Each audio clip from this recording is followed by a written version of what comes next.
ನಮಸ್ಕಾರ. ಇಂದಿನ ಗರ್ಭ ಸಂಸ್ಕಾರ ತರಗತಿಗೆ ತಮ್ಮೆಲ್ಲರನ್ನ ಆತ್ಮೀಯವಾಗಿ ಸ್ವಾಗತಿಸ್ತಾ ಇದ್ದೇನೆ. ಇಂದಿನ ತರಗತಿಯ ವಿಷಯ ಪ್ರಾಬ್ಲಮ್ ಸಾಲ್ವಿಂಗ್ ಸ್ಕಿಲ್ಸ್ ಫಾರ್ ಟಾಡ್ಲೆಟ್ಸ್. ಸಣ್ಣ ಮಕ್ಕಳಲ್ಲಿ ಬಹುಮುಖ್ಯವಾಗಿ 3 ವರ್ಷಕ್ಕಿಂತ ಕಡಿಮೆ ವಯಸ್ಸಿನ ಮಕ್ಕಳಲ್ಲಿ ಇದನ್ನು ಜಾಸ್ತಿಗೆ ಕೂಡ ತಗೋಬಹುದು. ಆದರೆ ಬಹುಮುಖ್ಯವಾಗಿ ಸಣ್ಣ ವಯಸ್ಸಿನ ಮಕ್ಕಳಲ್ಲಿ ನಾವು ಈ ಸಮಸ್ಯೆಯನ್ನ ಪರಿಹರಿಸುವಂತಹ ಒಂದು ಸ್ಕಿಲ್ ಇದನ್ನು ಬೆಳೆಸೋದು ಹೇಗೆ, ಆ ಒಂದು ಕೌಶಲವನ್ನು ಅವರಿಗೆ ಕೊಡೋದು ಹೇಗೆ, ಯಾವುದೇ ಸಮಸ್ಯೆ ಬಂದರೂ ಕೂಡ ಅವರು ಅದರಿಂದ ಹೊರಗೆ ಬರಬೇಕು ಅಂತ ಹೇಳೋದಾದ್ರೆ ಅವರು ತುಂಬ ಚೆನ್ನಾಗಿ ಅದರ ಬಗ್ಗೆ ಯೋಚಿಸಬೇಕಾಗ್ತದೆ, ಯೋಚನೆ ಮಾಡಬೇಕಾಗತ್ತೆ, ಮತ್ತೆ ಅದಕ್ಕೆ ತಕ್ಕ ಅವರು ಸ್ಟೆಪ್ಸನ್ನು ತಗೊಳ್ಬೇಕಾಗತ್ತೆ, ಹೆಜ್ಜೆಗಳನ್ನು ಹಾಕಬೇಕಾಗತ್ತೆ ಪರಿಹಾರದ ಕಡೆಗೆ. ಸೊ ಇದನ್ನು ಮಾಡೋದು ಹೇಗೆ ಎನ್ನುವುದರ ಬಗ್ಗೆ ನಾವು ಈ ತರಗತಿಯಲ್ಲಿ ಚರ್ಚಿಸಲಿಕ್ಕಿದ್ದೇವೆ. ಇದು ಯಾಕೆ ಈ ಸಬ್ಜೆಕ್ಟನ್ನು ತಗೊಂಡು ಈ ಟಾಪಿಕ್ ಯಾಕೆ ಗರ್ಭ ಸಂಸ್ಕಾರದಲ್ಲಿ ಬಂತು ಅಂತ ಹೇಳಿದರೆ, ನಿಮಗೆ ಗೊತ್ತಿರುವ ಮಟ್ಟಿಗೆ ಗರ್ಭ ಸಂಸ್ಕಾರ ಅಂತ ಹೇಳಿದರೆ ನಾವು ಪ್ರೀ ಕನ್ಸೆಪ್ಷನಿಂದ ಶುರು ಮಾಡ್ತೇವೆ. ಅಂದರೆ ಒಂದು ಒಳ್ಳೆಯ ಮಗು ಪಡೀಲಿಕ್ಕೆ ಏನೆಲ್ಲ ತಯಾರಿ ಮಾಡಬೇಕು, ಪೂರ್ವ ಸಿದ್ಧತೆ ಮಾಡಬೇಕು ತಂದೆ ತಾಯಿ, ಇಲ್ಲಿಂದ ಶುರು ಮಾಡಿ ನಾವು ಈವನ್ ಸೂತಿಕಾ ಪರಿಚಯ ಅಂದರೆ ಹೆತ್ತ ಮೇಲೆ ಕೂಡ ಮಕ್ಕಳನ್ನು ತುಂಬ ಚೆನ್ನಾಗಿ ಬೆಳೆಸೋದು ಹೇಗೆ. ಯಾಕಂದರೆ ನಿಮ್ಗೆ ಗೊತ್ತಿದೆ, ಆಲ್ಮೋಸ್ಟ್ ಒಂದು 70 to 80% ನಮ್ಮ ಮೆದುಳು 3 ವರ್ಷದ ಒಳಗಡೆ ಫಾರ್ಮ್ ಆಗಿ ಬಿಡ್ತದೆ. ಅದಕ್ಕೋಸ್ಕರ ಈ ಎಲ್ಲ ವಿಷಯಗಳು ಮುಖ್ಯ ಅಂತ ಅನಿಸಿದಾಗ ನನಗೆ ಇದನ್ನು ಕೂಡ ಇನ್ಕ್ಲೂಡ್ ಮಾಡುವ ಅಂತ ಅನಿಸಿತು. ಸೊ ಪ್ರಾಬ್ಲಮ್ ಸಾಲ್ವಿಂಗ್ ಸ್ಕಿಲ್ಸ್ ಯಾಕೆ ನಾನು ತಗೊಂಡಿದ್ದೇನೆ ಅಂತ ಹೇಳಿದರೆ, I was going through certain research articles. ಆ ರಿಸರ್ಚ್ ಆರ್ಟಿಕಲ್ಸಲ್ಲಿ ಈಗ ಅಂದರೆ ಈಗ ಇರುವ ಮಕ್ಕಳು ಮತ್ತು ಇನ್ನು ಹುಟ್ಟೋ ಮಕ್ಕಳು ಆಲ್ಮೋಸ್ಟ್ 20, 23, 24 ನಂತರದ್ದು ಈಗ ಹುಟ್ಟುವ ಮಕ್ಕಳು ನೆಕ್ಸ್ಟ್ ಅವರು ಮುಂದಕ್ಕೆ ಅವರ ಕಾಲಲ್ಲಿ ನಿಂತ್ಕೊಳ್ಳುವ ಸಮಯ ಅಂತ ಹೇಳಿದರೆ ಒಂದು 20 ವರ್ಷ ಎಲ್ಲ ಆಗುವಾಗ ಈ ಬದುಕು ಇರ್ಬೋದು, ಈ ಪ್ರಪಂಚ ಇರ್ಬೋದು, ತುಂಬ ತುಂಬ ತುಂಬ ಬದಲಾಗ್ತದೆ. ಯಾಕಂತ ಹೇಳಿದರೆ ಅವರನ್ನು ನಾವು ಬೀಟಾ ಜನ್ರೇಷನ್ ಅಂತ ಹೇಳ್ತೇವೆ. ಯಾಕಂತ ಹೇಳಿದರೆ ಈಗ AI ಶುರುವಾಗಿದೆ. ಇವರು ಬೆಳೆಯೋ ಹೊತ್ತಿಗೆ AI ಸಂಪೂರ್ಣವಾಗಿ ತನ್ನ ಹಿಡಿತ ಕೆಲವನ್ನು ತಗೊಳ್ತದೆ. ಹಾಗಿರುವಾಗ ಈಗ ಏನೋ ಇದೆ ಕೆಲಸಗಳು, ಅದರದ್ದು 60% ಕೆಲಸಗಳು ಇರೋದೇ ಇಲ್ಲ.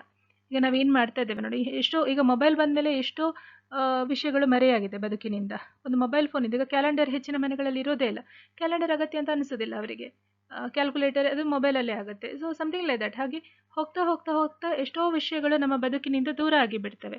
ಹಾಗೆಯೇ ಈ ಮಕ್ಕಳ ವಿಷಯದಲ್ಲಿ ಮಕ್ಕಳು ಅಷ್ಟು ವರ್ಷ ದಾಟುವಾಗ ಅವರು ಆಗಿನ ಜಗತ್ತಿಗೆ ಸಿದ್ಧತೆ ನಡೆಸಬೇಕಾಗ್ತದೆ. ಈಗ ನಾವು ಮುಂಚಿನ ಕಾಲದಲ್ಲಿ 1800ರ ಈ ಕೈಗಾರಿಕಾ ಕ್ರಾಂತಿಯ ಸಮಯದಲ್ಲಿ ಏನಿತ್ತು ನೋಡಿ, ಯಾವ ಥರ ಸ್ಕೂಲ್ಗಳಿದ್ವು, ಸಿಲೆಬಸ್ ಇತ್ತು, ಅದನ್ನು ಈಗಲೂ ಕೂಡ ನಾವು ಅದನ್ನು ಫಾಲೋ ಮಾಡ್ತಾ ಇದ್ದೇವೆ. ಹಾಗಿದ್ದಾಗ ಈಗಲೇ ನಮಗೆ ಗೊತ್ತಾಗ್ತದೆ ಎಷ್ಟು ಔಟ್ಡೇಟೆಡ್ ಇದ್ದಾರೆ ಸ್ಟೂಡೆಂಟ್ಸು ಅಂತ. ಅಂದರೆ ನಮ್ಮ ಇಂಡಸ್ಟ್ರಿಯ ರಿಕ್ವೈರ್ಮೆಂಟ್ಸ್ ಏನಿದೆ ಅದಕ್ಕೆ ತಕ್ಕ ನಮಗೆ ಹ್ಯೂಮನ್ ರಿಸೋರ್ಸ್ ಕೊಡಲಿಕ್ಕೆ ಆಗ್ತಾ ಇಲ್ಲ. ತುಂಬ ಗ್ಯಾಪ್ ಇದೆ. ಅಂದರೆ ನಮ್ಮ ಈಗಿನ ಯುವಜನತೆಗಿರುವ ಕೌಶಲಕ್ಕೂ ಕೈಗಾರಿಕೆ ಅಥವಾ ವ್ಯವಹಾರದಲ್ಲಿ ಬೇಕಾಗಿರುವಂಥ ಕೌಶಲಕ್ಕೂ ತುಂಬ ವ್ಯತ್ಯಾಸ ಇದೆ. ಸೊ ಆ ಗ್ಯಾಪನ್ನು ಫಿಲ್ ಮಾಡೋದು ಹೇಗೆ ಅಂತೇಳಿ ಈಗ ನಾವು ಯೋಚನೆ ಮಾಡ್ತಾ ಇರೋದು. ಈಗಲೇ ಇಷ್ಟು ಕಷ್ಟ ಆಗಬೇಕಾದ್ರೆ ಇನ್ನು 20 ವರ್ಷದ ನಂತರ ಯೋಚನೆ ಮಾಡಿ ಯಾವ ಥರ ಇರಬಹುದು ಅಂತ. ಸೊ ಅದಕ್ಕೋಸ್ಕರ ಆ ಸಮಯದಲ್ಲಿ ಯಾವ ರೀತಿಯ ಕೌಶಲಗಳು ಮಕ್ಕಳಿಗೆ ಬೇಕಾಗಬಹುದು ಅಂತ ಹೇಳೋದು ನೋಡ್ತಾ ಹೋದಾಗ ನನಗೆ ಸಿಕ್ಕಿದ ವಿಷಯಗಳು ಮುಖ್ಯವಾಗಿ problem solving, critical thinking, creativity, decision making ಇಂಥದ್ದು. ಅಂದರೆ ಇದು ಯಾವ ಕಾಲಕ್ಕೂ ಬದಲಾಗೋದಿಲ್ಲ. ನಮ್ಮ ಪೂರ್ವಿಕರ ಕಾಲದಲ್ಲಿ ಕೂಡ ಪ್ರಾಬ್ಲಮ್ ಸಾಲ್ವಿಂಗ್ ಇತ್ತು. ಏನೋ ಸಮಸ್ಯೆ ಬಂದಾಗ ಅವ್ರು ಏನೋ ಕಂಡು ಹಿಡಿದ್ರು ಅಲ್ವಾ. ನಮ್ಮ ಜನ್ರೇಷನಲ್ಲಿ ಕೂಡ ಇದೆ. ಹೊಸ ಹೊಸ ವಿಷಯಗಳಿಗೆ ನಾವು ಪರಿಹಾರಗಳನ್ನು ಕಂಡು ಹಿಡಿತಾನೇ ಇದ್ದೇವೆ. ಹಾಗೆ ಮುಂದಿನ ಜನ್ರೇಷನ್ಗೂ ಕೂಡ ಅದು ಇರ್ತದೆ. ಸೊ ಅದಕ್ಕೋಸ್ಕರ ನಾವು ಪ್ರಾಬ್ಲಮ್ ಸಾಲ್ವಿಂಗನ್ನು ಈ ಒಂದು ಕ್ಲಾಸ್ನಲ್ಲಿ ತಗೊಳ್ತಾ ಇದ್ದೇವೆ.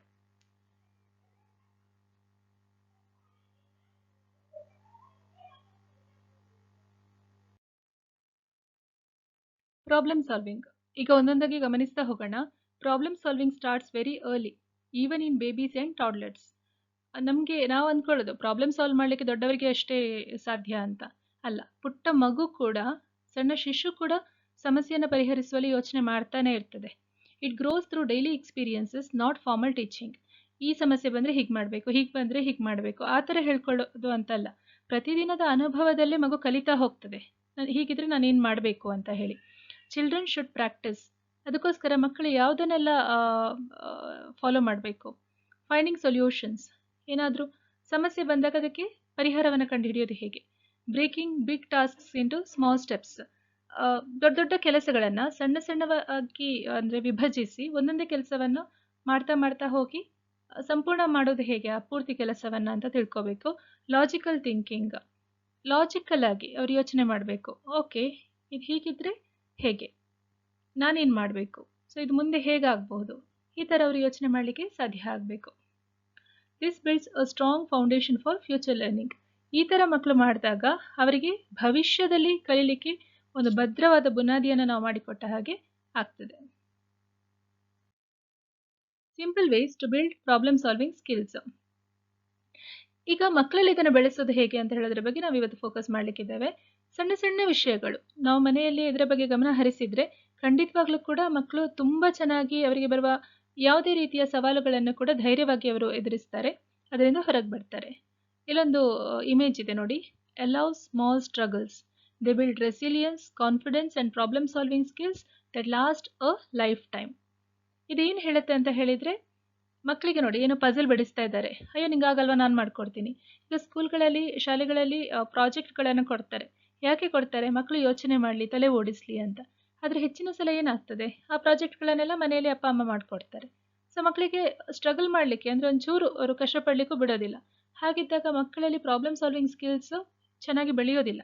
ಓಕೆ, ಸೊ ನಾವೇನು ಮಾಡಬೇಕು? ಅಲೌ ಸ್ಮಾಲ್ ಸ್ಟ್ರಗಲ್ಸ್, ಸಣ್ಣ ಸಣ್ಣ ಕಷ್ಟಗಳನ್ನು ಮಕ್ಕಳು ಎದುರಿಸಲಿಕ್ಕೆ ನಾವು ಅವಕಾಶ ಕೊಡಬೇಕು. If a child is trying to reach a toy, ಈಗ ನೋಡಿ ನಾವಾಗಲೇ ಹೇಳಿದ್ವು ಪುಟ್ಟ ಮಗುವಲ್ಲಿ ಕೂಡ ಪ್ರಾಬ್ಲಮ್ ಸಾಲ್ವಿಂಗ್ ಸ್ಕಿಲ್ಸ್ ಇರುತ್ತೆ ಅಂತ. ಈಗ ಸಣ್ಣ ಮಗು, ಓಕೆ, ಅದರ ಎದುರುಗಡೆ ಒಂದು ಆಟದ ಸಾಮಾನಿದೆ, ಅದಕ್ಕೆ ಅದನ್ನು ತಗೋಬೇಕು ಅಂತ ಇದ್ರೆ ಹೇಗೆ ಹೊಟ್ಟೆ ಎಳೀತಾ ಹೋಗ್ತದೆ, ಅದು ಗೊತ್ತಾಗ್ತದೆ ನಾನು ಈ ಡೈರೆಕ್ಷನಲ್ಲಿ ಹೋಗಬೇಕು, ಹೀಗೆ ಹಿಡಿಯಬೇಕು, ನನ್ನ ದೇಹ ಒಂಚೂರು ಎದುರು ಮೂವ್ ಆಗಬೇಕು. ಇದೆಲ್ಲ ಪ್ರಾಬ್ಲಮ್ ಸಾಲ್ವಿಂಗ್ ಆ್ಯಕ್ಚುಲಿ. ಫಿಟ್ ಅ ಬ್ಲಾಕ್, ಮಕ್ಕಳಿಗೆಲ್ಲೇ ನೋಡಿ ಬ್ಲಾಕನ್ನು ಇದು ಕಟ್ಟುವಂಥದ್ದು, ಅದೆಲ್ಲವೂ ಕೂಡ ಪ್ರಾಬ್ಲಮ್ ಸಾಲ್ವಿಂಗ್ಗೆ. ವೇರ್ ಸ್ಲಿಪ್ಪರ್ಸ್, ನಮಗೆ ಆ್ಯಕ್ಚುಲಿ ಅದು ಸಾಮಾನ್ಯ ಕಾಣುವಂಥದ್ದು, ಒಂದು ಸಣ್ಣ ಮಗುಗೆ ತುಂಬ ತುಂಬ ತುಂಬ ಕಷ್ಟ ಅದು. ಈಗ ಸಣ್ಣ ಮಗು ಮಲಗಿರುವಾಗ ಅದಕ್ಕೆ ಮೈ ಮೇಲೆ ಅಂದರೆ ಮುಖದ ಮೇಲೆ ಬಟ್ಟೆ ಬೀಳದ ಹಾಗೆ ನೋಡಬೇಕು ಅಂತ. ಯಾಕೆಂದರೆ ಮುಖದ ಮೇಲೆ ಬಟ್ಟೆ ಬಿದ್ದರೆ ಅದಕ್ಕೆ ಅದನ್ನು ಕೈಯಿಂದ ತೆಗಿಲಿಕ್ಕಾಗಲ್ಲ, ಉಸಿರು ಕಟ್ಟಿ ಸತ್ತ ಎಷ್ಟೋ ಎಕ್ಸಾಂಪಲ್ಸ್ ಇದೆ. ಸಣ್ಣ ಶಿಶು, ನವಜಾತ ಶಿಶುಗಳು ಮುಖದ ಮೇಲೆ ಬಟ್ಟೆ ಬಿದ್ದು ಅದನ್ನು ತೆಗಿಲಿಕ್ಕಾಗದೆ ಉಸಿರು ಕಟ್ಟಿ ಸತ್ತಿರುವಂಥದ್ದು. ಅಂದರೆ ಅದರ ಅರ್ಥ ಅದರ ಮೆದುಳು ಇನ್ನೂ ಏನು ವಿಕಾಸ ಹೊಂದಿರೋದಿಲ್ಲ, ಅದು ಗೊತ್ತಿಲ್ಲ, ಬೇಸಿಕ್ ಫಂಕ್ಷನ್, ಮುಖದ ಮೇಲಿದ್ದ ಬಟ್ಟೆ ತೆಗಿಲಿಕ್ಕೆ ಗೊತ್ತಿಲ್ಲ ಅಂತ ಹೇಳಿದರೆ ನೀವು ಅಂದ್ಕೊಳ್ಳಿ, ಆ ಲೆವೆಲಿಂದ 3 ವರ್ಷ ಬರೋತ್ರಕ್ಕೆ ಅದು ತುಂಬ ಕಲ್ತಿರುತ್ತೆ. ಸೊ 3 ವರ್ಷ ತನಕ ಎಷ್ಟು ಗಂಭೀರವಾದ ಸಮಯ ಇದು ಅಲ್ವಾ. ಸೊ ವೇರ್ ಸ್ಲಿಪ್ಪರ್ಸ್, ಮಕ್ಕಳಿಗೆ ಸ್ಲಿಪ್ಪರ್ ಹಾಕ್ಲಿಕ್ಕೆ ಗೊತ್ತಿರಲ್ಲ, ಬಟ್ ಅವ್ರು ನಿಧಾನಕ್ಕೆ ಹಾಕುವಾಗ ನಾವು ಅವರಿಗೆ ಎನ್ಕರೇಜ್ ಮಾಡಬೇಕು, ನೀನೇ ಹಾಕಿ ನೋಡೋಣ ಅಂತ ಹೇಳುವಂಥದ್ದು ಈ ಥರ. ಓಕೆ, ಓಪನ್ ಎ ಬಾಕ್ಸ್, ಒಂದು ಕಂಟೈನರ್ಸ್ ಇರ್ತದೆ, ಬೇರೆ ಬೇರೆ ರೀತಿಯಾದಂತಹ ಡಬ್ಬಿಗಳಿರ್ತವೆ, ಕೆಲವು ತಿರುಗಿಸಿ ತೆಗೆಯುವಂಥದ್ದು, ಕೆಲವು ಎಳೆದು ತೆಗೆಯುವಂಥದ್ದು, ಈ ಥರ ಎಲ್ಲ ಇರ್ತವೆ. ಸೊ ಆ ರೀತಿಯ ಭಿನ್ನ ಭಿನ್ನದ ವಸ್ತುಗಳನ್ನು ಕೊಟ್ಟರೆ ಅವರು ಅದನ್ನು ತೆಗಿಲಿಕ್ಕೆ ಇದು ಟ್ರೈ ಮಾಡುವಾಗ ಅಯ್ಯೋ ನಿಂದಾಗಲ್ಲ ಬಿಡು ನಾನೇ ತೆಗಿತೀನಿ ಅಲ್ಲ, ಸ್ವಲ್ಪ ಬೇಕಾದ್ರೆ ಲೂಸ್ ಮಾಡಿ ಕೊಡ್ಬೋದು ಒಂಚೂರು, ಅಂದರೆ ಮೊದಲಾಗಿ, ಆಮೇಲೆ ಅವರೇ ಕಲ್ತ್ಕೊಳ್ತಾರೆ ಅವರು. Correct. Open a box, do not help immediately, give them a little time to think and try. ಯಾವತ್ತೂ ಕೂಡ ಕೂಡಲೇ ಹೋಗಬಾರ್ದು, ನಾವು ಒಂದು ಸ್ವಲ್ಪ ಬಿಡಬೇಕು, ಅವ್ರು ಏನು ಮಾಡ್ತಾರೆ ಅಂತ ನೀವು ನೀಟಾಗಿ ಅಬ್ಸರ್ವ್ ಮಾಡಬೇಕು. ನೀವು ಗಮನಿಸ್ತಾ ಹೋದ ಹಾಗೆ ಗೊತ್ತಾಗುತ್ತೆ ಮಗು ಯಾವ ಯಾವ ರೀತಿ ಯೋಚನೆ ಮಾಡ್ತದೆ ಅಂತ. ಎಷ್ಟೋ ಸಲ ನೀವೇ ನಿಬ್ಬೆರಗಾಗ್ತೀರಾ, ಓ ಮಗು ಹೀಗೆಲ್ಲ ಯೋಚನೆ ಮಾಡ್ತಲ್ಲ, ನನಗೆ ಬರಲಿಲ್ಲ ಅಂತಲೆಗೆ ಅಂತ. Okay, small struggles build strong minds. ಯಾವತ್ತೂ ಕೂಡ ಸಣ್ಣ ಸಣ್ಣ ಸಣ್ಣ ಚಾಲೆಂಜಸ್, ಸಣ್ಣ ಸಣ್ಣ ಕಷ್ಟಗಳು, ಸವಾಲುಗಳು ಕೊಡ್ತಾ ಹೋದರೆ ಮಕ್ಕಳ ಬ್ರೈನ್ ಕೂಡ, ಮಕ್ಕಳ ಮೆದುಳು ಕೂಡ ಬಹಳ ಚೆನ್ನಾಗಿ ಕೆಲಸ ಮಾಡುತ್ತೆ, ಮಕ್ಕಳು ತುಂಬ ಧೈರ್ಯವಂತರಾಗಿ ಮುಂದುವರಿತಾರೆ. Give simple choices. ಮಕ್ಕಳಿಗೆ ಎಸ್ಪೆಷಲಿ ಸಣ್ಣ ಮಕ್ಕಳು ಯಾಕೆ ಹಠ ಮಾಡ್ತಾರೆ, ಅವ್ರು ಹೇಳಿದಾಗೆ ಆಗಬೇಕು ಅಂತ ಯಾಕೆ ಮಾಡ್ತಾರೆ ಅಂತ ಹೇಳಿದರೆ, ನಿಮಗೆ ಹೇಳಿದ್ದೆ ಅವತ್ತು ಮಾಂಟೆಸರಿ ಆ ಕ್ಲಾಸಲ್ಲಿ ಹೇಳಿದ್ದೆ, ಸಣ್ಣ ಮಗು ಈ ಪ್ರಪಂಚಕ್ಕೆ ಹೊಸ ಅತಿಥಿ, ಅದಕ್ಕೆ ತನ್ನದೇ ಆದ ಅಸ್ತಿತ್ವವನ್ನು ಉಳಿಸ್ಕೊಳ್ಬೇಕು. ಅದಕ್ಕೋಸ್ಕರ ಅದು ತನ್ನದು ಅಂತ ಏನಿದೆ ನೋಡಿ ಅದನ್ನು ಬಿಟ್ಬಿಡೋದಿಲ್ಲ ಅಷ್ಟು ಸುಲಭಕ್ಕೆ. ತನಗೆ ಅದರ ಅರ್ಥ ಅದು ಅಹಂಕಾರ ಅಂತ ಅಲ್ಲ, ಆ್ಯಕ್ಚುಲಿ ತನ್ನತನ ಅಂತ ಬಿಟ್ಟು ಹೋದರೆ ಅದಕ್ಕೆ ಏನು ತನಗೇನು ಬೇಕು ಅಂತಲೇ ಗೊತ್ತಾಗಲ್ಲ ಮುಂದಿನ ದಿನಗಳಲ್ಲಿ. ಅದಕ್ಕೋಸ್ಕರ ಮಕ್ಕಳಿಗೆ ಅದು ಅಂದರೆ ನೀನು ಮುಖ್ಯ ಅಂತ ಹೇಳೋದನ್ನು ನಾವು ಅವರಿಗೆ ಮನಗಾಣಿಸಬೇಕು. ಹೇಗೆ ಮಾಡ್ಬೋದು ಇದನ್ನು? Give simple choices. Ask, do you want the red cup or blue cup? ಈಗ 2 ಗ್ಲಾಸ್ ಇದೆ, ಯಾವ ಗ್ಲಾಸ್ ಬೇಕು ನಿಮಗೆ, ಯಾವುದರಲ್ಲಿ ಹಾಲು ಕುಡಿತೀಯಾ, ರೆಡ್ಡಾ ಬ್ಲೂವಾ? ಆಗ ಮಕ್ಕಳಿಗೆ ಅನಿಸ್ತದೆ ಓ ನಾನು ಕೇಳಿದ್ರು ಅಂತ. ಓಕೆ, ನೀವು ಹೇಗೆ ಅಂತ ಹೇಳಿದರೆ ಅವರಿಗೆ ಸ್ವಾತಂತ್ರ್ಯ ಕೊಡಬೇಕು, ಬಟ್ ಅದರಲ್ಲಿ ಒಂದು ಪರಿಧಿ ಇರಬೇಕು. ಆ ಪರಿಧಿ ನಿಮಗೆ ಗೊತ್ತಿದ್ರೆ ಆಯಿತು, ಆ ಪರಿಧಿಯನ್ನು ಮಕ್ಕಳು ದಾಟಿ ಹೋಗೋ ಹಾಗಿಲ್ಲ. ಸೊ ಹಾಲು ಕುಡಿಯಲೇಬೇಕು, ಯಾವ ಕಪ್ಪಲ್ಲಿ ಕುಡಿತೀಯಾ ಆ ಥರ. Okay, shall we read this book or that one? ಕೆಲವು ಪುಸ್ತಕಗಳಿದ್ರೆ ಇವತ್ತು ಯಾವತ್ತು ಓದುವ, ನೀನೇ ಸೆಲೆಕ್ಟ್ ಮಾಡು. ಆಗ ಮಕ್ಕಳಿಗೆ ಇಂಡಿಪೆಂಡೆನ್ಸ್ ಫೀಲ್ ಆಗುತ್ತೆ. ಓ, ನನಗೂ ಪ್ರಾಮುಖ್ಯತೆ ಸಿಗ್ತಾ ಇದೆ, ನಾನು ಏನೋ ಮಾಡಬಲ್ಲೆ ಅಂತ ಹೇಳುವಂಥ ಧೈರ್ಯ ಸಿಗ್ತದೆ. Choices help children think, decide and understand consequences. ಆಯ್ಕೆ ಕೊಟ್ಟಾಗ ಮಕ್ಕಳು ಯೋಚನೆ ಮಾಡ್ತಾರೆ, ಮಕ್ಕಳು ನಿರ್ಧಾರಗಳನ್ನು ತೆಗೆದುಕೊಳ್ತಾರೆ, ಮತ್ತು ಅದರ ಪರಿಣಾಮಗಳನ್ನು ಅರ್ಥ ಮಾಡ್ಕೊಳ್ತಾರೆ. ಫಾರ್ ಎಕ್ಸಾಂಪಲ್ ನಾವು ಹೇಳ್ಬೋದು, ನಿಂದೀಗ ಇಷ್ಟು ಕೆಲಸ ಇದೆ, ಇದೆಲ್ಲ ಕೆಲಸ ಮುಗಿಸಿದ್ರೆ ನಾವು ಹೊರಗಡೆ ಹೋಗಿ ಬರೋಣ, ಇಲ್ಲಾಂದರೆ ಇಲ್ಲ. ಮಕ್ಕಳು ನನ್ನಿಂದ ಆಗಲ್ಲ ಅಂತ ಹೇಳಿ ಸುಮ್ಮನೆ ಸಮಯ ವ್ಯರ್ಥ ಮಾಡಿ ಸಂಜೆ ಹೊತ್ತಿಗೆ ಕೇಳ್ತಾರೆ ಹೊರಗಡೆ ಹೋಗೋಣ ಅಂತ. ಇಲ್ಲ, ಆಗಲ್ಲ, ಇದು ಮಾಡಿಲ್ಲ, ನಾನು ಹೋಗ್ಲಿಕ್ಕಾಗಲ್ಲ. ಫಾರ್ಮ್ ಇರಿ, ನೀವು ಮತ್ತೆ ಚೇಂಜ್ ಮಾಡಬೇಡಿ, ಎಡಿಟ್ ಮಾಡಲಿಕ್ಕಿಲ್ಲ. ಓಕೆ, ಸೊ ಹಾಗಿರುವಾಗ ಏನಾಗ್ತದೆ, ಮಕ್ಕಳಿಗೆ ಅರ್ಥ ಆಗ್ತದೆ, ಇದಕ್ಕೆ ಈ ಪರಿಣಾಮ ಇದೆ. ಮುಂದಿನ ಸಲ ಅವ್ರು ಮಾಡುವಾಗ ಹುಷಾರಾಗಿರ್ತಾರೆ ಆ ಬಗ್ಗೆ. Use building toys. ಈಗ ಮಕ್ಕಳು ಆದಷ್ಟು ಆಟದ ಸಾಮಾನಲ್ಲಿ ಕಟ್ಟೋದನ್ನೆಲ್ಲ ನಾವು ಅವಕಾಶ ಕೊಡಬೇಕು ಅವರಿಗೆ. Blocks, stacking rings, shape sorters, simple puzzles, ಇಂಥದ್ದೆಲ್ಲ ಮಕ್ಕಳಿಗೆ ಸಹಾಯ ಮಾಡ್ತವೆ. ಏನಕ್ಕೆ ಸಹಾಯ ಮಾಡ್ತವೆ? Trial and error. ಅವ್ರು ಒಂದ್ಸಲ ಮಾಡ್ತಾರೆ, ಸರಿಯಾಗಲ್ಲ. ಎರಡನೇ ಸಲ ಮಾಡ್ತಾರೆ, ಸರಿಯಾಗಲ್ಲ. ಮೂರನೇ ಸಲ ಮಾಡ್ತಾರೆ, ಸರಿ ಆಗಲೂಬಹುದು. ಇದು ಹೀಗೆ ಮಾಡಿ ಹೀಗೆ ಮಾಡೋದು. Trial and error. ತಪ್ಪು ಮಾಡಿ ಮಾಡಿ ಕಲಿತಾರೆ ಅವರು. ಮ್ಯಾಚಿಂಗ್, ಯಾವುದಕ್ಕೆ ಯಾವುದು ಮ್ಯಾಚ್ ಆಗುತ್ತೆ, ಇದೆಲ್ಲ ನಿಮಗೆ ಆಟಿಕೆಗಳು ಸಿಗ್ತವೆ. ಈವನ್ ಮಾಂಟೆಸರಿ ಟಾಯ್ಸ್ ಅಂತ ಹೋದರೆ ನಿಮಗೆ ತುಂಬ ಚೆನ್ನಾಗಿರೋ ಆಟಿಕೆಗಳು ಸಿಗ್ತವೆ. ಏಜ್ ಅಪ್ರಾಪ್ರಿಯೇಟ್, 0 to 6 months ಯಾವ ಆಟಿಕೆಗಳನ್ನು ಕೊಡಬೇಕು ಮಕ್ಕಳಿಗೆ, ಅಂದರೆ ಯಾವ ಲರ್ನಿಂಗ್ ಫೇಸಲ್ಲಿ ಇದೆ, ಸೊ ನಾವು ಯಾವುದನ್ನು ಕೊಡಬೇಕು ಅಂದರೆ ಮ್ಯಾಚ್ ಮಾಡುವಂಥದ್ದು, ಬ್ಯಾಲೆನ್ಸ್ ಮಾಡುವಂಥದ್ದು, ಪ್ಲ್ಯಾನ್ ಮಾಡುವಂಥದ್ದು, ಇಂಥದ್ದೆಲ್ಲ. ಸೊ ಬ್ಲಾಕ್ ಮಾಡುವಂಥದ್ದು, ಶೇಪ್ ಟೈಪ್, ಒಂದೊಂದೇ ಶೇಪ್. ಈಗ ಫಾರ್ ಎಕ್ಸಾಂಪಲ್ ಏನು ಹೇಳ್ಬೋದು, ತ್ರಿಭುಜದೆಲ್ಲ ಶೇಪ್ಗಳನ್ನು ಒಟ್ಟಿಗೆ ಇಡೋದು, ವೃತ್ತ, ಸರ್ಕಲನ್ನು ಒಟ್ಟಿಗೆ ಇಡುವುದು, ರೆಕ್ಟಾಂಗಲ್ ಒಂದು ಕಡೆ ಇಡುವಂಥದ್ದು, ಬೇರೆ ಬೇರೆ ಕಲರ್ಸಲ್ಲಿ. ಸೊ ಇದೆಲ್ಲ ಮಾಡಲಿಕ್ಕೆ ಸಹಾಯ ಆಗ್ತದೆ. ಸೊ ಇದು ಮಕ್ಕಳಿಗೆ ಕೊಡೋದ್ರಿಂದ ಮಕ್ಕಳ ಕ್ರಿಟಿಕಲ್ ಥಿಂಕಿಂಗ್ ಆಗಿರ್ಬೋದು, ಪ್ರಾಬ್ಲಮ್ ಸಾಲ್ವಿಂಗ್ ಎಬಿಲಿಟೀಸ್ ಚೆನ್ನಾಗಾಗ್ತವೆ.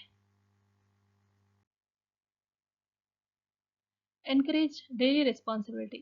ದಿನನಿತ್ಯ ಅವರಿಗೆ ಜವಾಬ್ದಾರಿಯನ್ನು ಕೊಡ್ತಾ ಹೋಗಬೇಕು. ಓಕೆ, ಸೊ ಯಾವ ಥರ ಟಾಸ್ಕ್ಗಳನ್ನು ಕೊಡ್ಬೋದು ಅವರಿಗೆ? Putting toys back. ಅವರು ಆಟಾಡಿದ ಸಾಮಾನುಗಳನ್ನು ಅವರೇ ಆ ಬಾಕ್ಸಲ್ಲಿ ತುಂಬಿಸಿಡಬೇಕು. ನೀವು ಯಾವ ಕಾರಣಕ್ಕೂ ಕ್ಲೀನ್ ಮಾಡ್ಲಿಕ್ಕೆ ಹೋಗಬೇಡಿ, ಮತ್ತು ನಿಮ್ಮ ಮೇಲೇ ಬಿಟ್ಟು ಹೋಗ್ತಾರೆ ಅವರು. ಸೊ ಅವ್ರು ಆಟಾಡಿದ್ರು ತೆಗೀಲಿಲ್ಲೋ ಹೊರಗಡೆ ಇಟ್ಟುಬೇಡಿ. ಇನ್ನು ಮನೆಯೊಳಗೆ ನಾನು ಇಡಲ್ಲ, ಮನೆ ನೀಟಾಗಿರಬೇಕು, ನೀವು ಎತ್ತಿಟ್ಟರೆ ಮಾತ್ರ ಒಳಗಿಡೋದು ಅಂತ. ಆಗ ಮಕ್ಕಳಿಗೆ ಅರ್ಥ ಆಗ್ತದೆ, ಎತ್ತಿಡ್ತಾರೆ ಅವರು. ಕ್ಯಾರಿಂಗ್ ಸ್ಮಾಲ್ ಐಟಮ್ಸ್, ಇದಂತೂ ತುಂಬ ಚೆನ್ನಾಗಿ ಮಾಡ್ಬೋದು. ಅಡುಗೆ ಮನೆಯಿಂದ ಏನಾದರೂ ವಸ್ತು ಕೊಟ್ಟು, ಇದನ್ನು ಕೊಂಡೋಗಿ ಅಪ್ಪನ ಕೊಡು, ಅಲ್ಲಿಂದ ಅಜ್ಜಿಯನ್ನು ಕೊಟ್ಟರು ಅದನ್ನು ತಂದು ಇಲ್ಲಿ ಇಡು. ಸೊ ಟ್ರಾನ್ಸ್ಪೋರ್ಟೇಷನ್ ಬಿಸ್ನೆಸ್ ನೀವು ಶುರು ಮಾಡ್ಬೋದು. ಸೊ ಇದು ಮಕ್ಕಳಿಗೆ ತುಂಬ ಅಂದರೆ ಅವರಿಗೆ ಗೊತ್ತಾಗ್ತದೆ, ನಾನು ಹೆಲ್ಪ್ ಮಾಡ್ತಿದ್ದೇನೆ ಅಂತ ಹೇಳೋದು ಕೂಡ ಖುಷಿ ಕೊಡ್ತದೆ, ಮತ್ತು ಭಾರ ಎತ್ತೋದು ಇದೆಲ್ಲ ಮಕ್ಕಳನ್ನು ಸ್ಟ್ರಾಂಗ್ ಮಾಡ್ತದೆ. ಸಣ್ಣ ಸಣ್ಣ ನಮ್ಮನೇಲಿ ಎಲ್ಲ ಡಬ್ಬಗಳನ್ನು ಎತ್ಕೊಂಡು ಹೋಗ್ತಾಳೆ ಸಾರ್ಯ. ಈಗಳಿಗೆ ಗೊತ್ತು, ಡಬ್ಬದ ಮೇಲೆ ನಿಂತು ಹತ್ತಿ ಏನಾದರೂ ತೆಗಿಲಿಕ್ಕಾಗ್ತದೆ, ಸಣ್ಣ ಸ್ಟೂಲ್ ಮೇಲೆ ಹತ್ತಲಿಕ್ಕಾಗತ್ತೆ. She found it by herself. ಡಬ್ಬಗಳನ್ನು ಎತ್ಕೊಂಡು ಹೋಗೋದು, ಸಣ್ಣ ಉಪ್ಪಿನಕಾಯಿ ಮೊನ್ನೆ ಡಬ್ಬ ಹಿಡ್ಕೊಂಡೆಲ್ಲ ಫುಲ್ ಮನೆಯಿಂದ ಆ ಕಡೆ ಈ ಕಡೆ ಎಲ್ಲ ತೊಗೊಂಡು ಬರ್ತಾ ಇದ್ದೆ ದೊಡ್ಡ ಡಬ್ಬವನ್ನು. ಅದರೊಳಗೆ ಖುಷಿ ಅನ್ಸೋದು, ಹೋಗಿ ನಂಗೆ ಇಷ್ಟು ಎತ್ತಲಿಕ್ಕಾಗತ್ತೆ ಅಂತ. ಸೊ ಹಾಗೆ ಕ್ಯಾರಿ ಮಾಡಲಿಕ್ಕೆ ಹೇಳ್ಬೋದು ಸಣ್ಣ ಸಣ್ಣ ಐಟಮ್ಸ್ಗಳನ್ನು. Placing clothes in the basket. ಈಗ ಬಟ್ಟೆ ಒಣಗಿದ ನಂತರ ಒಣ ಬಟ್ಟೆಯನ್ನು ತರುವಾಗ ಬಾಸ್ಕೆಟಲ್ಲಿ ಹಾಕುವಂಥದ್ದು, ಅಥವಾ ಮಡಚಿ ಮಕ್ಕಳಿಗೆ ಕೊಡುವಂಥದ್ದು. ನಿಂದು ಬಟ್ಟೆ ನೀನೇ ಕೊಡು, ನಿನ್ನ ಬಟ್ಟೆ ನೀನೇ ತೆಗಿ, ಇದು ಯಾರ ಬಟ್ಟೆ, ಮಕ್ಕಳಿಗೆ ಗೊತ್ತಾಗುತ್ತೆ. ಇದು ಅಜ್ಜಿ ಬಟ್ಟೆ, ಇದು ಅಪ್ಪನ ಬಟ್ಟೆ, ಇದು ಅಮ್ಮನ ಬಟ್ಟೆ, ಓಕೆ ಅದನ್ನೆಲ್ಲ ಸಪ್ರೇಟ್ ಮಾಡೋಣ. ಈ ಥರ ಮಕ್ಕಳನ್ನು ಇನ್ವಾಲ್ವ್ ಮಾಡುವಂಥದ್ದು, ಜವಾಬ್ದಾರಿಯನ್ನು ಕೊಡುವಂಥದ್ದು. ಸೊ ಹೀಗೆಲ್ಲ ಮಾಡುವಾಗ this teach children to think independently. ಅವರು ಸ್ವತಂತ್ರವಾಗಿ ಯೋಚನೆ ಮಾಡ್ತಾರೆ. ಓಕೆ, ಈ ಕೆಲಸ ಆದಮೇಲೆ ಇದು ಮಾಡಬೇಕು, ಇದಾದಮೇಲೆ ಇದು, ಅವ್ರಿಗೆ ಗೊತ್ತಾಗ್ತದೆ. Ask simple thinking questions instead of giving answers. Ask, ಅವರಿಗೆ ಯೋಚನೆ ಮಾಡುವಂತಹ ಪ್ರಶ್ನೆಗಳನ್ನು ಕೊಡಬೇಕು. ಉದಾಹರಣೆಗೆ ಆಟ ಆಡ್ತಾ ಇರುವಾಗ, ವೇರ್ ಡಿಡ್ ದ ಬಾಲ್ ಗೋ, ಎಲ್ಲಿ ಹೋಯಿತು, ಅದು ಮರದ ಆ ಕಡೆ ಹೋಯಿತು, ಅಥವಾ ಒಂದು ಎಂತ ಹೇಳೋದು, ಬೆಡ್ಡಿದ ಅಡಿಯಲ್ಲಿ ಹೋಯಿತು. ಸೊ ಎಲ್ಲಿ ಹೋಯಿತು ಅಂತ ಹೇಳುವಂಥ ಮಕ್ಕಳು ಯೋಚನೆ ಮಾಡ್ತಾರೆ, ಎಲ್ಲಿ ಹೋಯಿತು ಬಾಲ್ ಅಂತ. How can we reach it, ಈಗ ನಾವು ಅದನ್ನು ಹೇಗೆ ತೆಗೆಯುವಂಥದ್ದು, ಹೇಗೆ ನಾವು ಅದನ್ನು ಹಿಡ್ಕೋಬೋದು. ಮಂಚದ ಅಡಿ ಅಂದರೆ ಹೇಗೆ, ಅಡಿಗೆ ಹೋಗಬೇಕು, ನುಸುಳಬೇಕು, ಈ ಥರ. ವಾಟ್ ಶುಡ್ ವಿ ಡೂ ನಾವು, ಈಗ ನುಸುಳಿದ್ರೆ ಸಿಗ್ತದೆ, ಈಗ ನಾವೇನು ಮಾಡೋಣ, ನಾವಿಬ್ಬರು ಸೇರಿ ನುಸುಳೋಣ, ಏನು ಮಾಡೋದು, ನಿಂಗೆ ಏನು ಅನ್ನಿಸ್ತದೆ, ಹೀಗೆ ಕೇಳುವಂಥದ್ದು. ಮಕ್ಕಳು ಯೋಚನೆ ಮಾಡ್ತಾರೆ. This activates their brain. Next, pretend play. ಇದು ತುಂಬ ಮುಖ್ಯ. ಪ್ರಿಟೆಂಡ್ ಪ್ಲೇ ಮಕ್ಕಳಲ್ಲಿ ಹೆಚ್ಚಿನವರು ಇದು ಮಾಡ್ತಾರೆ. ನಾವು ಸಣ್ಣವರಿದ್ದಾಗ ಗಮನಿಸ್ತಾ ಇದ್ವು, ನಮ್ಮ ಕರಾವಳಿ ಕಡೆ ಯಕ್ಷಗಾನ ಎಲ್ಲ ಆಗ್ತದೆ. ಯಕ್ಷಗಾನ ಎಲ್ಲ ಆದಮೇಲೆ ಅದು ಯಕ್ಷಗಾನ ಚೌಕಿ ಅಲ್ಲಿ ಎಲ್ಲ ನೋಡಿ ಬಂದ ನಂತರ ಮರುದಿವಸ ರಾತ್ರಿ ಎಲ್ಲ ಯಕ್ಷಗಾನ ನೋಡಿರ್ತೇವಲ್ಲ, ಮರುದಿನ ಆಟ ಆಡಬೇಕಾದ್ರೆ ಸಂಜೆ ಈ ಹುಡುಗರು ತುಂಬ ತುಂಟ್ರು ಯಾರಿರ್ತಾರೆ ನೋಡಿ, ಅವ್ರು ಹಾಗೇನೆ ತಲೆಗೆಲ್ಲ ಸೊಪ್ಪು ಅದೆಲ್ಲ ಕಟ್ಕೊಂಡು ಹೊಟ್ಟೆಗೆಲ್ಲ ಕಟ್ಕೊಂಡು ಹಾರೋದು ಯಕ್ಷಗಾನ ಥರ, ಹಾರಿ ರಾಕ್ಷಸ ಮತ್ತೆ ಕೈಯಲ್ಲೆಲ್ಲ ಒಂದು ಖಡ್ಗ ಥರ ತಕೊಂಡು ಹೋಗಿ ಅದರ ಸ್ಟೆಪ್ಸ್ ಮಾಡುವಂಥದ್ದು.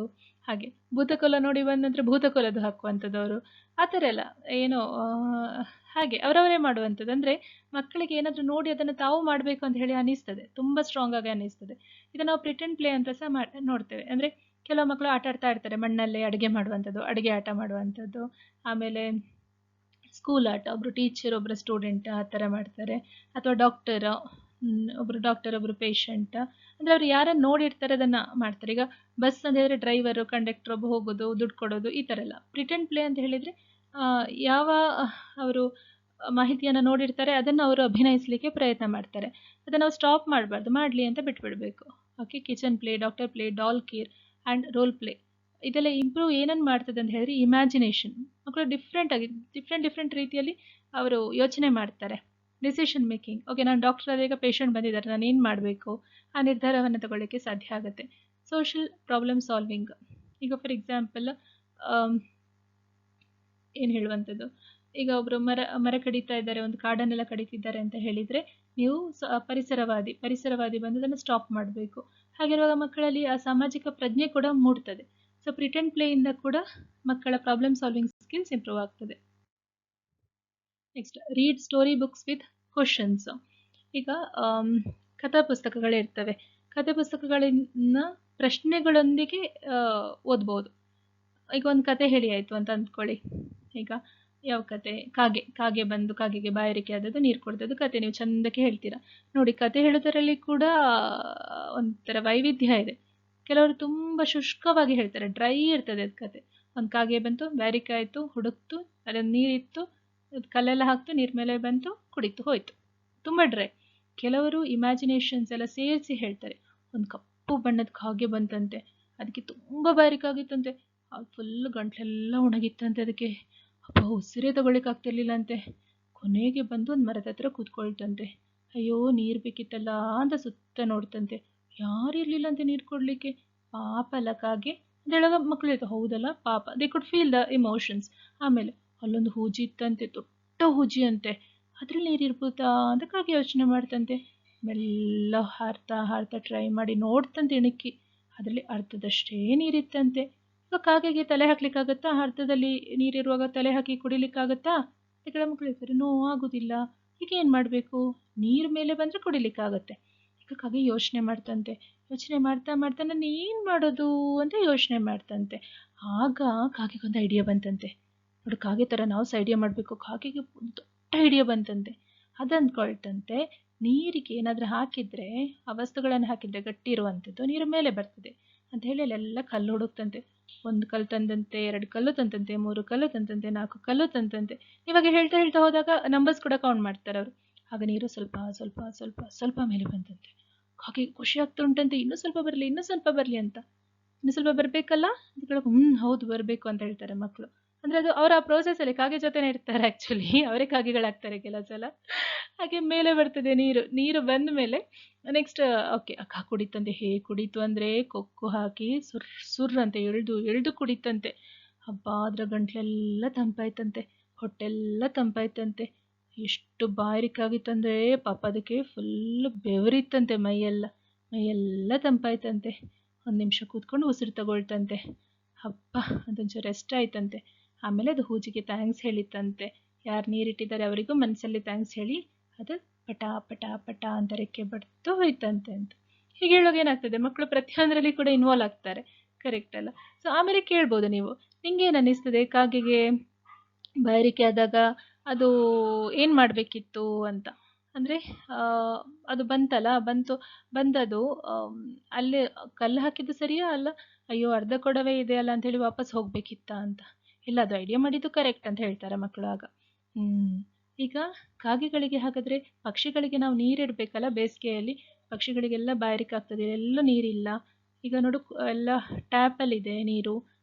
ಸೊ ಪಕ್ಷಿಗಳಿಗೆ ಬಾಯಾರಿಕೆ ಆದಾಗ ನಾವು ನೀರಿಡೋದು ಒಳ್ಳೇದಲ್ವಾ? ಹೌದೌದು, ನಾವು ನೀರಿಡೋಣ. ನೆಕ್ಸ್ಟ್ ಡೇಯಿಂದ ನೀವು ಎಲ್ಲೋ ಟೆರೆಸ್ ಮೇಲೆ ಮನೆ ಹತ್ರನೋ ಹಕ್ಕಿಗಳಿಗೆ ನೀರಿಡ್ತೀರಾ, ಕಾಳಿಡ್ತೀರಾ, ಅದೊಂದು ಪ್ರಾಕ್ಟೀಸ್ ಸ್ಟಾರ್ಟ್ ಆಗುತ್ತೆ. ಕರೆಕ್ಟ್? ಸೊ ಹಾಗೆ ಹಾಗೆ ಒಂದೊಂದು ಚಿತ್ರ ನೋಡಿಕೊಂಡು ಒಂದೊಂದು ಕತೆ ಹೇಳ್ಕೊಂಡು ನೀವು ಅದನ್ನು ಕೇಳ್ತಾ ಹೋಗ್ಬೋದು. ನಿಂಗೆ ಈಗ ಅನಿಸ್ತದೆ ಈ ಮಗು ಯಾಕೆ ಅಳ್ತಾ ಇದೆ, ಓಕೆ ಇದಾದ್ಮೇಲೆ ನೆಕ್ಸ್ಟ್ ಏನಾಗ್ಬೋದು, ಆ, ಅದು ಮೊಲೆ ಏನು ಮಾಡಬೇಕಿತ್ತು, ಅದು ಮಿಸ್ಟೇಕ್ ಮಾಡಿದಲ್ಲ ಅದು ಏನು ಮಾಡಬೇಕಿತ್ತು, ಈ ಥರದ್ದೆಲ್ಲ ಪ್ರಶ್ನೆಗಳನ್ನು ಕೇಳ್ತಾ ಹೋಗುವಂಥದ್ದು. Stories build thinking skills.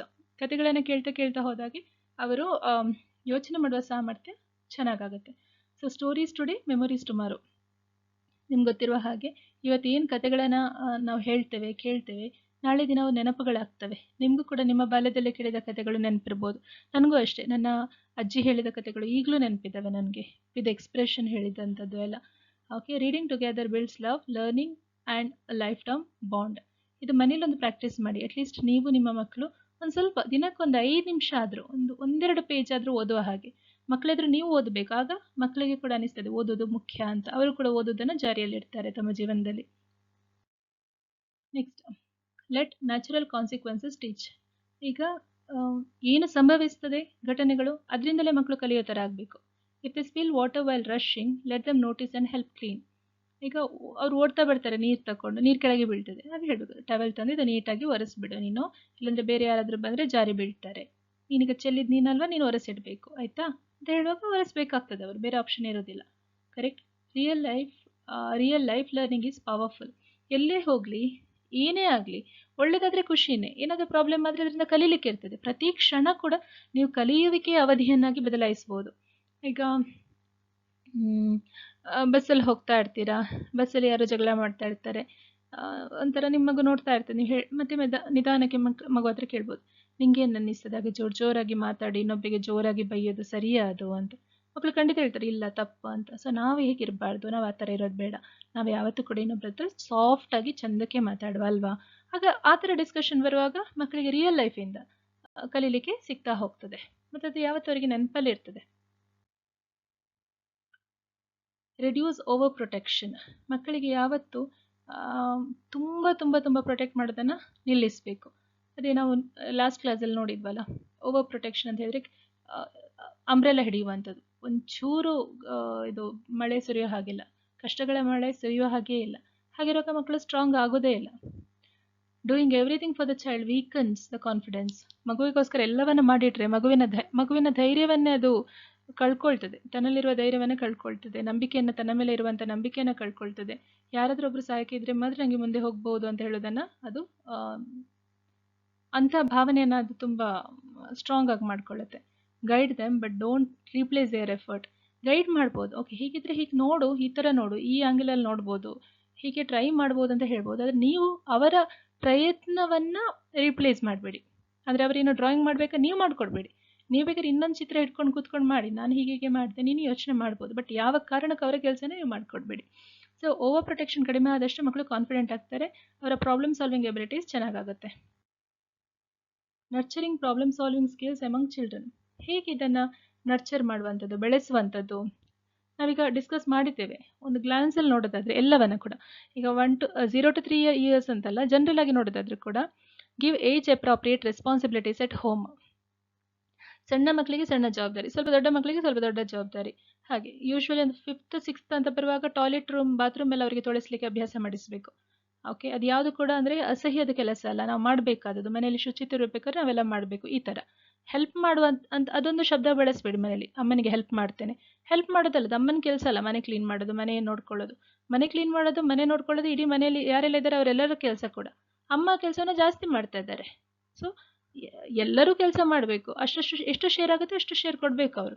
ಅಮ್ಮನಿಗೆ ಹೆಲ್ಪ್ ಮಾಡು ಅಂತ ಹೇಳೋ ಶಬ್ದವನ್ನು ಮನೆಯಲ್ಲಿ ಬಳಸಬೇಡಿ. Allow children to make a simple daily choices. ಏನು ಮಾಡ್ತೀಯಾ, ಅವರೇ ನಾನಾಗ ಹೇಳಿದೆಲ್ಲ ಇವತ್ತು ಅದೇ ಯಾವ ಬಟ್ಟೆ ಹಾಕ್ಕೊಳ್ತೀಯಾ, ಆ ಥರ ಸಣ್ಣ ಸಣ್ಣ ಚಾಯ್ಸ್ಗಳನ್ನು ಅವರಿಗೆ ಬಿಟ್ಬಿಡ್ಬೋದು. Encourage them to solve small problems on their own. ಸಣ್ಣ ಸಣ್ಣ ವಿಷಯಗಳಿಗೆ, ಸಮಸ್ಯೆಗಳಿಗೆ ನೀವು ತಲೆ ಹಾಕಬೇಡಿ. ಅವ್ರೇನು ಮಾಡ್ತಾರೆ ನೋಡಿ, ಅವರಾಗಿ ಕೇಳಿದರೆ ಹೇಳ್ಬೋದು, ಜಸ್ಟ್ ನೋಡು ಈ ಥರ ನಿನ್ನ ಮತ್ತೆ ನಿಂದು ಆಯ್ಕೆ, ಅದರ ಪರಿಣಾಮ ಕೂಡ ನಿಂದೆ, ನೀನೇ ಅನುಭವಿಸಬೇಕು ಆ ಥರ. Avoid solving everything for them immediately. ಏನಾದರೂ ಸಮಸ್ಯೆ ಬಂದು ಕೂಡಲೇ ಹೋಗಿ ಅದನ್ನು ಸರಿ ಮಾಡೋದು ಮಾಡಬೇಡಿ. ಒಂದು ಪಾಸ್ ಕೊಡಿ, ನೋಡಿ, ಅಬ್ಸರ್ವ್ ಮಾಡಿ ಅವ್ರು ಏನು ಮಾಡ್ತಾರೆ ಅಂತ. Ask guiding questions like what can we do ನಾವ್. ಈ ಥರದ ಪ್ರಶ್ನೆಗಳನ್ನು, ಓಕೆ ಹೀಗಾಯ್ತಾ, ಈಗ ಮಾಡ್ಬೋದು, ಏನು ಮಾಡ್ಬೋದು, ನಾವು ಟೂರಿಗೆ ಹೋಗ್ಬೇಕಂತ ಪ್ಲ್ಯಾನ್ ಮಾಡಿದ್ದೇವೆ, ಯಾವ ಕಡೆ ಹೋಗ್ಬೋದು, ನಿಂಗೆ ಏನು ಅನ್ನಿಸ್ತದೆ, ಈ ಥರ ಪ್ರಶ್ನೆಗಳನ್ನು ಕೇಳುವಂಥದ್ದು. Provide puzzles, building blocks and creative games. ಇಂಥದ್ದನ್ನೆಲ್ಲ ಇಂಟ್ರೊಡ್ಯೂಸ್ ಮಾಡಬೇಕು. ಪಜಲ್ ಸಾಲ್ವ್ ಮಾಡೋದು, ಬಿಲ್ಡಿಂಗ್ ಬ್ಲಾಕ್, ಕ್ರಿಯೇಟಿವ್ ಗೇಮ್ಸನ್ನು. Encourage pretend play and role playing activities. ಮಕ್ಕಳಿಗೆ ಅದೇ ರೋಲ್ ಪ್ಲೇಯಿಂಗ್ ಮಾಡಿದ್ವಲ್ಲ, ಡಾಕ್ಟರ್, ಟೀಚರ್, ಈ ಥರ ಎಲ್ಲ ಅದನ್ನು ಅವಕಾಶ ಕೊಡಬೇಕು. ಹೂ ಮಾರೋರು, ಹಣ್ಣು ಮಾರೋರು, ಆಗ ಮಕ್ಳಿಗೆ ಗೊತ್ತಾಗೋದು ಇಷ್ಟು ಕಷ್ಟ ಇದೆ, ಸೊಪ್ಪು ಮಾರೋರು, ಆ ಥರ ಎಲ್ಲ. Let them learn from mistakes without fear. So ತಪ್ಪು ಮಾಡಿದರೆ ಅದರಿಂದ ಕಲೀಲಿಕ್ಕಾಗತ್ತೆ. ಅದನ್ನು ನೀವು ಮನೇಲಿ ಹೇಳ್ತಾ ಇರಬೇಕು. ನಿಮ್ಮ ತಪ್ಪುಗಳನ್ನು ಹೇಳ್ತಾ ಹೋದಾಗೆ ನೀವು ಅದನ್ನು ಹೇಗೆ ಅದರಿಂದ ಹೊರಗೆ ಬಂದ್ರಿ, ಸಾಧಿಸಿದ್ರಿ, ಆಗ ಮಕ್ಕಳಿಗೆ ಕೂಡ ಆಗ್ತದೆ ತಪ್ಪು ಮಾಡೋದೇನು ದೊಡ್ಡ ವಿಷಯ ಅಲ್ಲ, ಅದರಿಂದ ಕಲಿಬೇಕು ಅಂತ ಮಕ್ಕಳಿಗೂ ಕೂಡ ಅನ್ನಿಸ್ತದೆ. Appreciate effort, not just the final effort. ಇದು ಕೂಡ ಲಾಸ್ಟ್ ಕ್ಲಾಸಲ್ಲಿ ನೋಡಿದ್ದೇವೆ. ಅವರ ಪ್ರಯತ್ನವನ್ನು ನೀವು ಶ್ಲಾಘಿಸಬೇಕು. ಓಕೆ, ಇಷ್ಟು ನೀನದನ್ನು ಬಿಡಲೇ ಇಲ್ಲಲ್ಲ, ಇಷ್ಟು ಕೆಲಸ ಅಂದರೆ ಇಷ್ಟು ಹೊತ್ತಾದರೂ ಕೂಡ ಹಿಡ್ದ ಕೆಲಸವನ್ನು ನೀನು ಬಿಟ್ಟೇ ಇಲ್ಲಲ್ಲ, ಎಷ್ಟು ಸಲ ಸೋತಿ ಆದರೂ ಕೂಡ ಬಿಡಲಿಲ್ಲಲ್ಲ, ಇದು ತುಂಬ ಸ್ಟ್ರಾಂಗ್ ಕೆಪಾಸಿಟಿ ನಿಂದು, ಸ್ಕಿಲ್ ಅಂತ ನಾವು ಅವರಿಗೆ ಹೇಳುವಂಥದ್ದು. Then teach patience and step by step thinking. ಅವರಿಗೆ ನಾವು ತಾಳ್ಮೆಯನ್ನು ಕಲಿಸ್ಕೊಡ್ಬೇಕು. ಓಕೆ, ಹೇಗೆ ನಾವು ಥಿಂಕ್ ಮಾಡಬೇಕು, ಒಂದೇ ಸಲ ಕೆಲವನ್ನು ತಗೊಳ್ಳೋದಲ್ಲ, ಅಂದರೆ ದೀರ್ಘವಾಗಿ ಒಂದು ಉಸಿರಾಟ ಮಾಡಿ ಎಲ್ಲ ಸಮಸ್ಯೆದು ಪೂರ್ತಿ ಸ್ವರೂಪವನ್ನು ನೋಡಿ, ಆ್ಯಸ್ ಅ ಥರ್ಡ್ ಪರ್ಸನ್ ಹೊರಗಿನಿಂದ ನಿಂತು ನೋಡಿ ಅದನ್ನು ಏನು ಮಾಡಬಹುದು ಅಂತ ಹೇಳಿ ಯೋಚನೆ ಮಾಡುವಂಥದ್ದು. Then involve them in family discussions and planning. ಈಗ ಮನೆಯ ಪ್ಲ್ಯಾನಿಂಗ್, ಬಜೆಟ್ ಮಾಡುವಾಗೆಲ್ಲ ಮಕ್ಕಳನ್ನು ಕರಿಬೇಕು. ನಾವು ಇದ್ರ ಬಗ್ಗೆ ಒಂದು ಫೈನಾನ್ಸ್ ಬಗ್ಗೆ ಕೂಡ, ಮಕ್ಕಳಿಗೆ ಫೈನಾನ್ಷಿಯಲ್ ಎಜುಕೇಷನ್ ಹೇಗೆ ಕೊಡಬೇಕು ಸಣ್ಣ ವಯಸ್ಸಲ್ಲಿ, ಇದು ಒಂದು ಕ್ಲಾಸ್ ಮಾಡಿದ್ವಲ್ಲ, ಅದರಲ್ಲಿ ಈ ಬಗ್ಗೆ ತುಂಬ ಡಿಟೇಲಾಗಿ ನಾವು ಡಿಸ್ಕಸ್ ಮಾಡಿದ್ದೇವೆ. ಅಂದರೆ ಬಜೆಟ್ ಮಾಡುವಂಥದ್ದು, ಮಕ್ಕಳಿಗೆ ಹೇಳುವಂಥದ್ದು. ಅಂದರೆ ನೀವೇನು ಡಿಸ್ಕಸ್ ಮಾಡ್ತೀರಾ ಮನೆಯಲ್ಲಿ, ಅಕ್ಕಿ ತರಬೇಕು, ಮನೆಯ ರೇಷನ್ ತರಬೇಕು, ತರಕಾರಿ, ಹಾಲು, ಹಣ್ಣು ಇದೆಲ್ಲ ಆಗಬೇಕು, ಇದು ಎಂಥ ಪವರ್, ಗ್ಯಾಸ್ ಬುಕ್ ಮಾಡಬೇಕು, ಕರೆಂಟ್ ಬಿಲ್ ಕಟ್ಟಬೇಕು, ಸೊ ಏನೆಲ್ಲ ಉಂಟು, ಇದು ಎಷ್ಟೆಷ್ಟು ದುಡ್ಡು ಹೋಗುತ್ತೆ, ಒಂದೊಂದು ತಿಂಗಳಿಗೆ ಎಷ್ಟೆಷ್ಟು ಹಣ ಬೇಕು, ಎಲ್ಲಿಂದ ತರ್ತಾರೆ, ಇದೆಲ್ಲವನ್ನು ಕೂಡ ಬಜೆಟ್ ಮಾಡೋದು ಕೂಡ ಮಕ್ಕಳೊಂದು 5-6ನೇ ಕ್ಲಾಸ್ ಆಗೋತ್ತಿಗೆ ಮಕ್ಕಳಿಗೆ ಹೇಳ್ಬೋದು ಬಜೆಟ್ ಮಾಡಲಿಕ್ಕೆ, ಸಣ್ಣ ಸಣ್ಣ ವಿಷಯಗಳಲ್ಲೆಲ್ಲ. ಓಕೆ, ಆಮೇಲೆ be a role model by showing com problem solving. ನೀವೇ ಸಮಸ್ಯೆಗಳು ಬಂದಾಗ ಕಾಮ್ ಆಗಿ ತುಂಬ ಸಮಾಧಾನದಿಂದ ಅದನ್ನು ನಿಭಾಯಿಸೋದನ್ನು ಮಕ್ಕಳು ನೋಡಬೇಕು. ಹಾಗಿದ್ರೆ ಅವರು ಕೂಡ ಹಾಗೆ ನಿಭಾಯಿಸ್ತಾರೆ. ಅಂಥ ಅವಕಾಶ ಬಂದಾಗ ನೀವು ಅದಕ್ಕೆ ಅವಕಾಶ ಮಾಡಿಕೊಡ್ಬೇಕು. ಆ ಥರ. ಸೊ ಕೊನೆಯದಾಗಿ ನಾವು ಏನು ಹೇಳ್ಬೋದು ಅಂತ ಹೇಳಿದರೆ, do not solve every problem for your child, teach them how to solve it. ನೀವೇ ಪ್ರತಿಯೊಂದನ್ನು ಕೂಡ ಪರಿಹಾರ ಮಾಡಿಕೊಡ್ಬೇಡಿ, ಅವರೇ ಪರಿಹಾರ ಮಾಡಿಕೊಡ್ಲಿಕ್ಕೆ ಏನು ಬೇಕೋ ಆ ಧೈರ್ಯವನ್ನು ನೀವು ಕೊಡಬೇಕು. That's real parenting. ಅದೇ ನಾನು ಹೇಳಿದಲ್ಲ, ನಿಜವಾದ ಪೋಷಕರು ಯಾರು ಅಂತ ಹೇಳಿದರೆ, ತಾವಿಲ್ಲದೆ ಕೂಡ ತಮ್ಮ ಮಕ್ಕಳು ತುಂಬ ಚೆನ್ನಾಗಿ ಬದುಕ್ತಾರೆ ಅಂತ ಹೇಳುವ ಧೈರ್ಯ ಯಾರ ಪೇರೆಂಟ್ಸ್ಗೆ ಇರ್ತದೆ ಪೋಷಕರಿಗೆ, ಅವರು ನಿಜವಾದ ಸಕ್ಸಸ್ಫುಲ್ ಪೇರೆಂಟ್ಸ್. ಈಗ ನಿಮಗೆ ಅನಿಸ್ಬೇಕು ಅಂದರೆ, ಓಕೆ, ನಾನೀಗ ಒಂದು 4 ದಿನ ಇಲ್ಲದಿದ್ದರೂ ಕೂಡ ನನ್ನ ಮಕ್ಕಳು ಚೆನ್ನಾಗಿರ್ತಾರೆ, ಅವ್ರಿಗೆ ಬೇಕಾದದ್ದು ಅವರೇ ಮಾಡ್ಕೊಂಡು ತಿಂತಾರೆ, ಮನೆ ಕ್ಲೀನಾಗಿರ್ತಾರೆ, ಅವ್ರ ಕೆಲಸಗಳನ್ನು ಅವ್ರು ಮಾಡ್ಕೊಳ್ತಾರೆ ಅಂತ. ಹಾಗಿದ್ರೆ ನೀವು ಆ ಜವಾಬ್ದಾರಿಯನ್ನು ಬೆಳೆಸಿದ್ದೀರಿ ಅಂತ ಅರ್ಥ, ಆ ಸ್ವಾವಲಂಬನೆಯನ್ನು ಕಲಿಸಿದ್ದೀರಿ ಅಂತ ಅರ್ಥ. ಇಲ್ಲ ನೀವು ಒಂದು ದಿನ ಇಲ್ಲದಿದ್ದರೂ ಕೂಡ ಮನೆ ಅಲ್ಲೋಲ ಕಲ್ಲೋಲ ಆಗ್ತದೆ ಅಂತ ಹೇಳಿದರೆ, ನೀವೆಲ್ಲರನ್ನ ಡಿಪೆಂಡ್ ಮಾಡಿದ್ದೀರಿ ಅಂತ ಅರ್ಥ. Okay, strong children are not raised by easy lifes. ಯಾವತ್ತೂ ಕೂಡ ತುಂಬ ಶಕ್ತಿಶಾಲಿ ಸಾಮರ್ಥ್ಯವುಳ್ಳ ಮಕ್ಕಳು ತುಂಬ ಸುಲಭವಾಗಿ ಆರಾಮದಾಯಕ ಬದುಕಿನಲ್ಲಿ ಇರೋದಿಲ್ಲ. ಅಂದರೆ ಅಂಥ ಬದುಕು ಯಾರಿಗಿರ್ತದೆ ಆರಾಮದಾಯಕ ಬದುಕು, ಆ ಮಕ್ಕಳು ತುಂಬ ಸ್ಟ್ರಾಂಗ್ ಆಗೋದಿಲ್ಲ. But by loving parents who allow meaningful struggles. ಆದರೆ ಯಾವ ತಂದೆ ತಾಯಿ ಮಕ್ಕಳನ್ನು ತುಂಬ ಪ್ರೀತಿಸ್ತಾರೆ ಹಾಗೂ ಮಕ್ಕಳಿಗೆ ಅದೇ ರೀತಿಯ ಜವಾಬ್ದಾರಿಯನ್ನು ಕೊಡ್ತಾರೆ, ಸ್ಟ್ರಗಲ್ಸನ್ನು, ಮೀನಿಂಗ್ಫುಲ್ ಅಗತ್ಯವಿರುವಂಥ ಸ್ಟ್ರಗಲ್ಸನ್ನು ಕೊಡ್ತಾರೆ, ಅವಕಾಶಗಳನ್ನು ಕೊಡ್ತಾರೆ, ಅಂಥವರ ಮಕ್ಕಳು ತುಂಬ ತುಂಬ ಚೆನ್ನಾಗಿ ಬೆಳೀತಾರೆ. I hope this particular episode helps you, ಸಹಾಯ ಆಗ್ಬೋದು ಅಂತ ಅಂದ್ಕೊಳ್ತೇನೆ. ನೀವು ನಿಮ್ಮ ಮನೆಗಳಲ್ಲಿ ಏನು ಮಾಡ್ತಾ ಇದ್ದೀರಾ, ಪ್ರಾಬ್ಲಮ್ ಸಾಲ್ವಿಂಗಿಗೆ ಸ್ಕಿಲ್ಸನ್ನು ಮಕ್ಕಳಲ್ಲಿ ಹೇಗೆ ಬೆಳೆಸ್ತಾ ಇದ್ದೀರಾ, ಇದನ್ನು ನೀವು ಕೂತ್ಕೊಂಡೊಮ್ಮೆ ನೋಡ್ಕೊಳ್ಳಿ. ಆಮೇಲೆ ಸಾಧ್ಯ ಆದಷ್ಟು ಮಕ್ಕಳನ್ನು ಇಂಡಿಪೆಂಡೆಂಟಾಗಿ ಮಾಡಲಿಕ್ಕೆ ಪ್ರಯತ್ನ ಮಾಡಿ. ಅದರ ಅರ್ಥ ಮಕ್ಕಳಿಗೆ ಯಾವುದೇ ಸಹಾಯ ಮಾಡೋದಿಲ್ಲ ಅಂತಲ್ಲ, ಸಹಾಯ ಮಾಡಬೇಕು, ಯಾವಾಗ ಅಗತ್ಯ ಇದೆ ಆಗ ಮಾಡಬೇಕು. ಉದಾಹರಣೆಗೆ ಮಕ್ಕಳಿಗೆ ಹುಷಾರಿಲ್ಲದಾಗ ಅವರ ಕೆಲಸಗಳನ್ನೆಲ್ಲ ಮಾಡಿಕೊಡ್ಬೋದು. ಆ ಥರ ಹಿಟ್ಲರ್ ರೂಲ್ ಹಾಕಬೇಕು ಅಂತಿಲ್ಲ, ಬಟ್ ಆದಷ್ಟು ಅವರು ಡಿಪೆಂಡ್ ಆಗಬಾರ್ದು. ಅದನ್ನೊಂದು ಗಮನದಲ್ಲಿ ಇಟ್ಕೊಳ್ಳಿ. Okay, thank you so much for your time. ನಿಮ್ಮ ಏನೇ ಡೌಟ್ಸ್ ಇದ್ದರೂ, ಕ್ಲಾರಿಫಿಕೇಷನ್ಸ್ ಇದ್ದರೂ ಕೂಡ ನೀವು ನನಗೆ ಟೆಕ್ಸ್ಟ್ ಮಾಡ್ಬೋದು. Thank you so much.